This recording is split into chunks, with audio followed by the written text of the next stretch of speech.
araw ay nakatakdang gawin ng Senate Committee on Justice and Human Rights ang ocular inspection at public hearing sa Davao City. Pero bago ang araw na ito ay nagkaroon ng tensyon sa pagitan ng PNP at mga miyembro ng KOJC.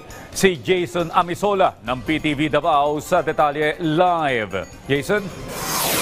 Rise and shine sa iyo, Audrey. Tama ka. Nagkaroon ng tensyon kagabi matapos subukang harangin ng ilang miyembro ng KOJC ang bit-bit na black bag ng ilang miyembro ng PNP palabas ng compound. Makikita sa video na ipinalabas ng SMNI News ang sitwasyon sa KOJC compound alas 6 pasado kagabi.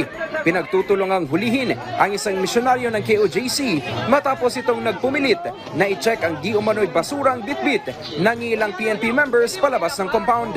Nagdulot ito ng komosyon dahil parte ng seguridad ang pag-i-inspeksyon ng mga gamit na papasok at palabas ng KOJC compound. Agad namang naawat ang muntik na pag-aresto sa nasabing misyonaryo.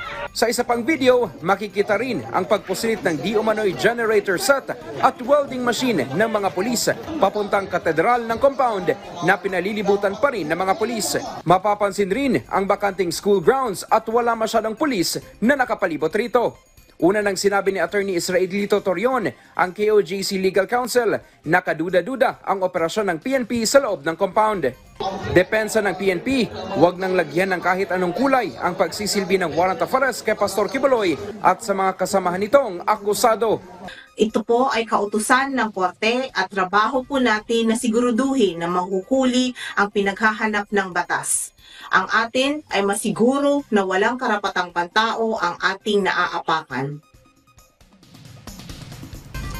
Audrey, sa ikalabing-4 na araw ng pagsisilbi ng warrant of arrest kontra kay Pastor Apollo Quiboloy at sa mga kasamahan nito ay naging mapayapa ang labas ng KOJC compound. Habang ngayong umaga naman ay gaganapin ang ocular inspection kasama ang ilang senador kaugnay ng gagawing Senate hearing dito rin sa Davao City.